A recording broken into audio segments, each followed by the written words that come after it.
Hi babies, welcome back to Thursday's episode where we are going to be covering the upper body erogenous zones.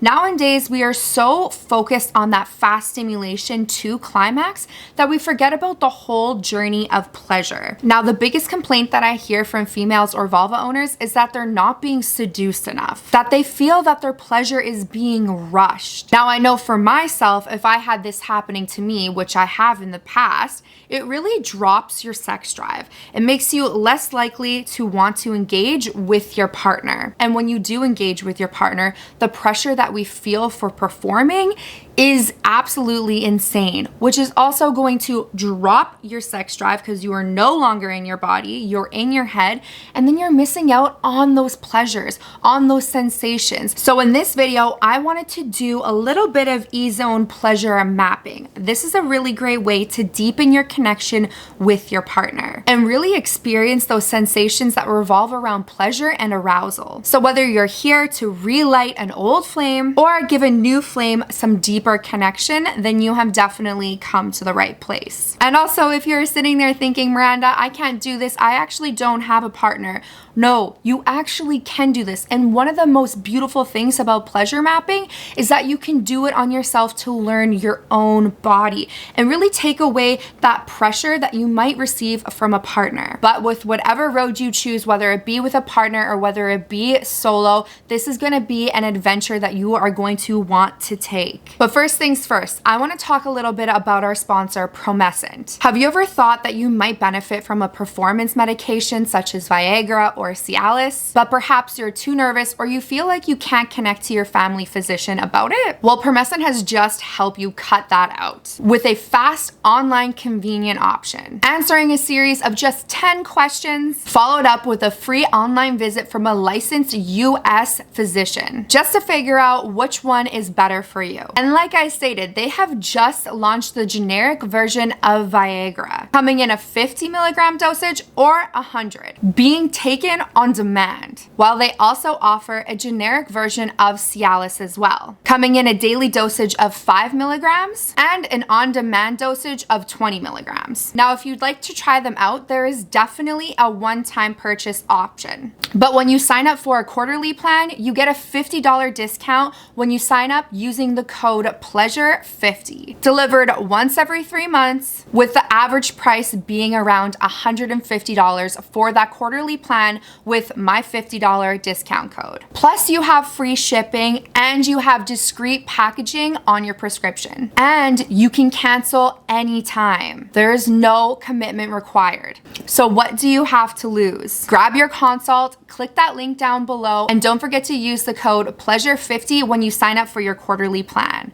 All right, babies, now let's dive in a little bit deeper to those erogenous zones. So what exactly is an E-zone or an erogenous zone? Erogenous zones are really any area of the body that when they are stimulated, you receive pleasure, you receive arousal, different sensations. They can vary from different sensitivities and different arousal points. It really depends on the circumstance of the stimulation and the nature of the relationship that you have with the partner providing or yourself. So how exactly are we going to trigger these erogenous zones? When we're exploring erogenous zones, it's a really great way to spice or heat things up in the bedroom. And really, it opens up the door to endless opportunities, endless arousal, and endless stimulation. So incorporating some sensory play is going to be a really great idea. The first thing that I do want to cover though is that communication. The point of pleasure mapping is communicating to your partner and telling them what feels good, what heightens your arousal, what gives you pleasure. Make sure that your environment feels safe, it feels sexy. Maybe play some music, light some candles, and really drop into the mood. Heck, one of the best things to do is actually make yourself feel really sexy. So put on that perfume, wear that lingerie, wear that cologne, and just drop into your body. Let's explore some different sensations. So erogenous zones are gonna be responding a little bit different to each sensation provided or each type of stimulation. If erogenous zones are new to you, start off gentle. The first tool that we're gonna talk about is the use of the mouth, whether that be kissing, sucking, licking, or biting. The second one is gonna be put your hands to work, as well as your fingers. You can try just softly touching, stroking, massaging, and tickling in certain regions. Now, if you're looking for a more intense sensation, especially on those meatier parts of our body, you can try pinching or even spanking. Now, in one of my last videos, I did cover temperature play. This is also a really great way to explore those erogenous zones. So whether that be ice, blowing, a hot cloth, or maybe even some hot wax. This is just a next level way to introduce an arousal response. Now, in some erogenous zones, we can actually venture into the toys, whether it be a dildo or a wand, perhaps feathers, a vibrator, some different types of metal, just incorporating different textures. So those are just 5 different types of tools that we can use to stimulate the erogenous zones. Now let's talk about which zones we are going to be stimulating today and how we're going to stimulate them. The first zone I want to talk about is actually our hands. Our palms and our fingertips have tons of nerve endings in them. So when we add some sucking onto our partner's fingertips, perhaps some nibbling, this can create intense sensations throughout the body, just by touching our partner's hands. A little side note here, you can give them a little sneak previews on what you want to do to them later. The next one that I want to cover is actually the inner wrist. The inner wrist is actually incredibly sensitive because it's never touched, and it's also the pulse point. A really great way to stimulate this is done with a light touch or even a cold sensation. For instance, a really great way to introduce this in public is actually when you're holding your partner's hand. You can gently caress the inside of your partner's wrist with your thumb, deepening that connection of intimacy. The next spot is gonna be our mouth. Now, we all know kissing is a really fundamental form of romance and intimacy. But when we spice things up by trying a new kissing techniques, maybe adding some nibbling, sucking, or biting on that bottom lip, it can really amplify things. And our lips are super sensitive to temperature. So this is a really great time to introduce some cold sensations to the lips. Now let's cover the ears, something that I think a lot of us are already familiar with. The skin on the outside of our ears are extremely sensitive.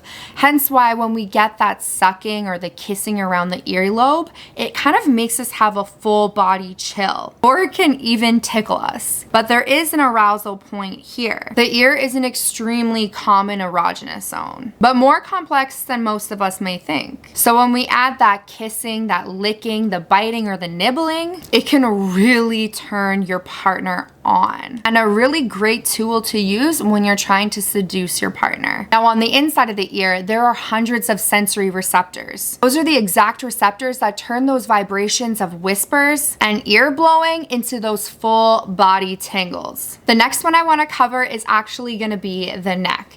Now, this is a larger area, so I want you to pay attention to what areas turn your partner on or yourself on. Because, for instance, if you were to kiss the front of my neck, I'm not gonna really be aroused. Of course, that feels nice, but it doesn't really get me good.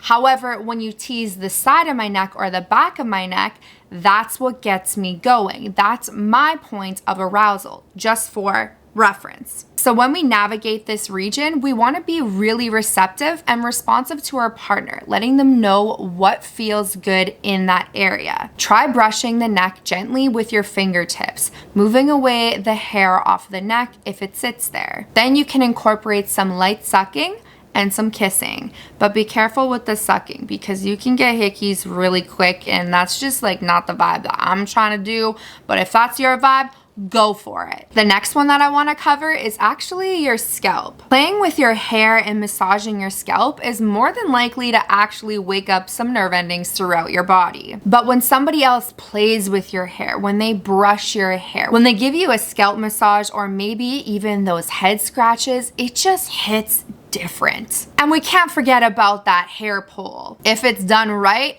boy, oh boy, that can send pleasure throughout the whole body. The last one I want to cover is the nipples. So when we stimulate the nipples or the areola, it can be really sensitive for both male or female. But for women, mainly nipple stimulation can actually produce an intense arousal response throughout the whole body. And some women can even climax through their nipples, a nipple-gasm. And there's even a study that shows that when we give sensations to the nipples, it actually lights up the same part of the brain when our clitoris is stimulated. If our partner is new to nipple stimulation, it's really important to start off slow. Breathing some warm air on the nipples, maybe licking the nipple and then blowing cool air on it, or perhaps just licking alone. But then there's also sucking. You can also start playing with those different vibrations and stimulate the nipple with the vibrator. Honestly, when it comes to the nipples, there are really endless options. It really just depends on what your partner is comfortable with